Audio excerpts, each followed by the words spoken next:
जहाँ भी भगवान राम की पूजा हो रही होती है, आपको कोई ना कोई जीव जंतु कीड़ा मकोड़ा किसी ना किसी प्रकार में हनुमान जी वहाँ पे उसकी अटेंडेंस लगा के जाते हैं। जी मेरे को जी जी। हमेशा याद है, हम जब भी होते थे I would always see something, और मेरे को मामू हमेशा बताते थे, यू ऑल्सो सो मामा जी, कि आपको कहीं ना कहीं Hanuman ji will always attend that. जी जी जी।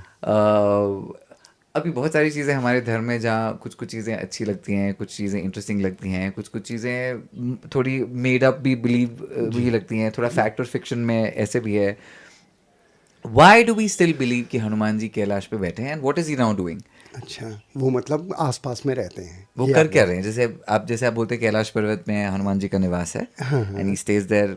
मैंने ये भी काफ़ी डॉक्यूमेंट्स में पढ़ा है, जहाँ लोग बोलते हैं कि उनकी ऊर्जा इतनी स्ट्रांग है कि अगर आपने उनको देख लिया तो I don't think your eyes can handle it. ऐसा कुछ है या फिक्शन है? अच्छा, नहीं, ये जो मेरा अपना अनुभव है, मैं आपको अपने एक जीवन का अनुभव बताना चाहता हूँ कि मैं बहुत छोटी उम्र से, हमारे यहाँ एक महात्मा जी आते थे, जैसे मैंने कल भी कहा, तो वो जो है ज़्यादातर बातों को रामचरितमानस की चौपाइयों में कहते थे।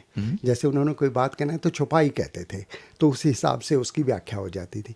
तो मेरे मन में ये भाव आता था कि ये किस शास्त्र की ये बात कर रहे हैं। तो फिर मेरे को रामचरितमानस के प्रति प्रेम पैदा हुआ, मैंने रामचरितमानस पढ़ा, और फिर उसमें जो सुंदर कांड मुझे मिला, वो हनुमान जी का पूरा चरित्र मुझे उसमें देखने को मिला। और जब मैंने उस चरित्र को पढ़ा, सोचा, समझा, जाना, तो मेरे मन में एक भाव पैदा हुआ जो मुझे समझ आया कि हनुमान कोई व्यक्ति नहीं है, हनुमान जी एक चेतना है, हनुमान जी एक ऊर्जा है। एक ऐसी ऊर्जा है कि जब भी हम उसका स्मरण करते हैं, जब भी हम उसकी स्मृति करते हैं, जब भी हम उनका ध्यान करते हैं, अगर मान लो हम रात को कहीं अंधेरे में अकेले जा रहे हैं, बीहड़ वन है, जंगल है, हमें डर लग रहा है, तो वो एक ऐसी बलशाली ऊर्जा है कि जैसे ही हम हनुमान जी का स्मरण करते हैं, हमको स्वयं में अपने आप में आभास होने लगता है कि अब डर हमसे दूर जाने लग गया, हम एक बल जैसे का आभास होता है। वो इसलिए होता है कि हनुमान रूपी जो ऊर्जा है वो हमेशा हमारे आसपास ही घूमती रहती है, लेकिन उस ऊर्जा को अट्रैक्ट करने के कुछ एक नियम है। जैसे कि राम दुआरे तुम रखवारे, होत न आज्ञा बिनु पैसारे। जब भी हम राम जी के मंदिर में जाएं तो पहले हनुमान जी को प्रणाम करें, हनुमान जी से आज्ञा लेके राम जी की ओर जाएं, क्योंकि उनकी आज्ञा से ही तुमको भजें, राम जी को पावें, जन्म जन्म के दुख विश्रामें। जैसे ही हम उनसे आज्ञा लेके जाते हैं तब राम जी हमें अंगीकार कर लेते हैं। और हनुमान जी में एक बड़ी विशेष बात है, आप ये एक चीज़ विशेष देखेंगे हमारे भारत में या हमारे गांव में, कहीं भी इतने मंदिर किसी भी देवता के नहीं होंगे जितने हनुमान जी हनुमान के जी के हैं। होते हैं। किसी भी पत्थर को हम लाल रंग का रंग देंगे, उस पर सिंदूर चढ़ा के रख देंगे, दुनिया वहीं टूट जाएगी कि ये हनुमान जी हैं।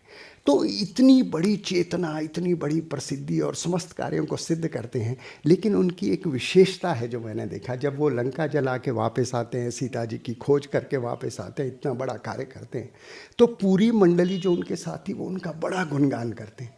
तो वहाँ हनुमान जी एक विशेष बात कहते हैं कि प्रभु इसमें मेरा कोई भी कार्य नहीं है, ये सब आपकी कृपा से हुआ है। तो इससे हमको हनुमान जी की विनम्रता का पता चलता है कि वो इतने बड़े बड़े काम करते हैं लेकिन अपने आप को इतना छोटा और विनम्र बना के रखते हैं। तो इससे हमें ये आभास होता है कि आप कितने ही बड़े क्यों ना बन जाओ, कितने ही बलशाली कितना बन जाए, कितने ही बड़े आप अर्थ सिद्धता को प्राप्त क्यों ना कर जाओ, लेकिन आपके पैर हमेशा ज़मीन पर हैं। ये हमको उनके चरित्र से समझ आता है। और दूसरा, उनके चरित्र से हमको एक चीज़ और समझ आती है कि हनुमान जी एक ऐसा स्वरूप है कि जो हमेशा जो है किसी भी रूप में, किसी भी तरह में सहायता के लिए तत्पर रहता है।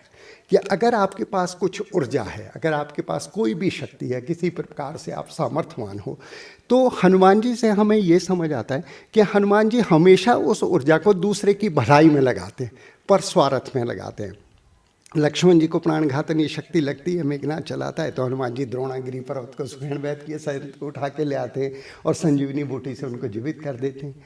सीता जी बेचारी व्याकुल होती हैं, राम जी की अंगूठी लेके समुद्र लांग के पहुंच जाते हैं, उनके शोक का नाश करते हैं। रावण को चेतावनी देनी होती है कि तूने गलत काम किया, तो लंका जला के उसको फूंक किया जाता है। और बाली का ने जब सुग्रीव के साथ जो भी कार्य किया, जो भी बुरा किया, राम जी से मिला के सुग्रीव को राज्य दिला देते हैं। तो हनुमान जी के पास जो भी सामर्थ्य और शक्ति है, उनसे हमें दो चीज़ें सीखने को मिलती हैं। एक तो आप कितने बड़े बन जाओ, कितना कुछ आपके पास आ जाओ, आप में विनम्रता रहे। और दूसरा ये कि आपके पास जितनी भी अर्जित शक्ति है उनको अपने ही लिए हम इस्तेमाल ना करके परस्वार्थ में इस्तेमाल करें।